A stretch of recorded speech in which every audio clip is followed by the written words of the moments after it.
হ্যাঁ বন্ধু, তনিদা রান্নাঘরে স্বাগত জানিয়ে শুরু করছি আজকের রেসিপি। আজকের রেসিপি হচ্ছে ডাঁটা আলু দিয়ে ঝোল, সজনে ডাঁটা আলু দিয়ে ঝোল করবো। আজকে তো নিরামিষ, তার জন্য সজনে ডাঁটা আলু দিয়ে ঝোল করব। টমেটো দেবো। আর দেখুন আমি কিভাবে করছি। তেলটা আমি বসিয়ে দিয়েছি। এবার এটাকে একটু হালকা আমি সজনে ডাঁটাটা ভেজে নেব।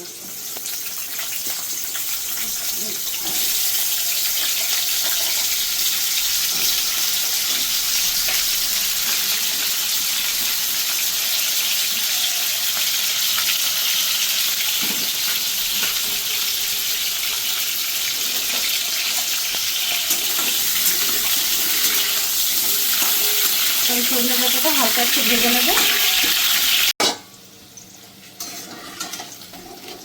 বন্ধু, তো ডাঁটাটা ভালো করে ভাজা হয়ে গেছে। এবং ডাঁটাটা তুলে নেব।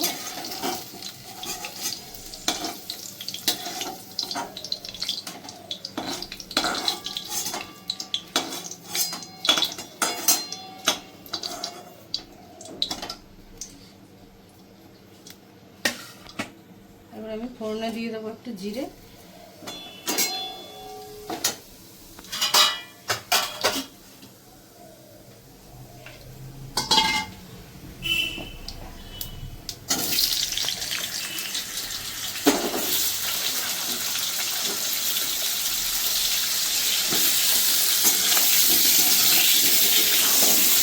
ভালো করে আমি একটু আলুটাকে ভেজে নেবো 5 মিনিট।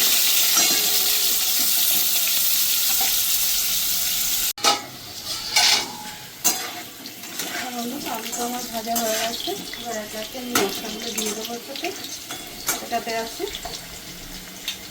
1 চামচ জিরে গুঁড়ো, 1 চামচ ধনিয়া গুঁড়ো আমি ভিজিয়ে রেখেছিলাম জলে।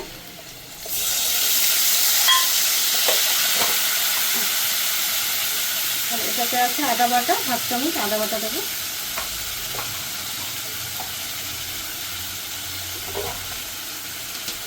আর এটাতে আছে কাঁচা লঙ্কা বাটা, 1 চামচ দিয়ে দেবো কাঁচা লঙ্কা বাটা।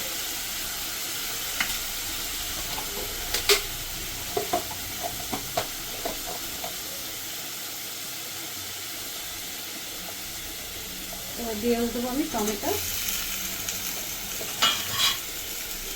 আর দেবো পরিমাণ মতন হলুদ গুঁড়ো,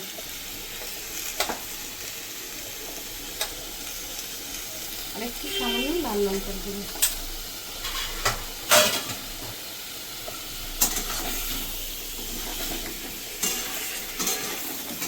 এবার এটাতে আর একটু জল দেবো আমি, গরম জল।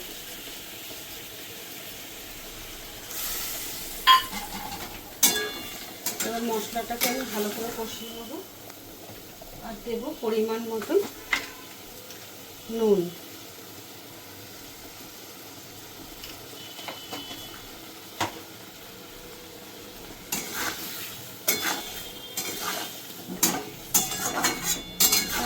ভালো করে আমি মশলাটাকে আবার কষিয়ে নেবো।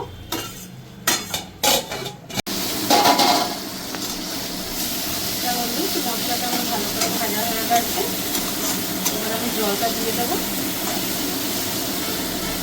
এটা আমি দিয়ে দিচ্ছি গরম জল। যে কোনো সবজিতে একটু গরম জল দিলে টেস্টটা ভালো হয়। সবসময় তো থাকে না গরম জল, ঠান্ডা জলও দিতে হয়।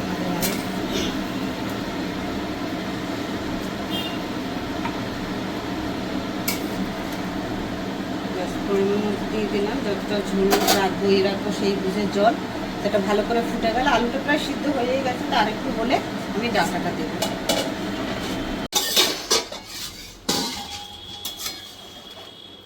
হ্যাঁ বন্ধু, তো আলুটাও ভালো করে সিদ্ধ হয়ে গেছে, ঝোলটা দিয়েছিলাম ভালো করে ফুটে গেছে।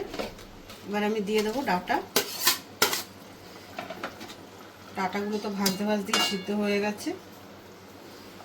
আর দিয়ে দেবো একটু ধনেপাতা কেটে রেখেছি। এটা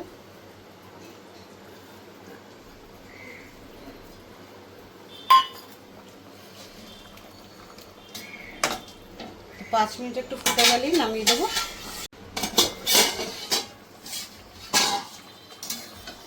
হ্যাঁ বন্ধু, তো আমার ডাঁটা আলু ঝোলটা হয়ে গেছে।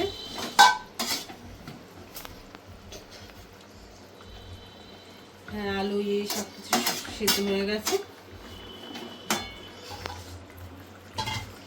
এবার আমি এটাকে নামিয়ে নেব। তো বন্ধুরা, আপনাদের যদি ভালো লেগে থাকে লাইক কমেন্ট শেয়ার করবেন আর চ্যানেলটাকে সাবস্ক্রাইব করে আমার পাশে থাকবেন।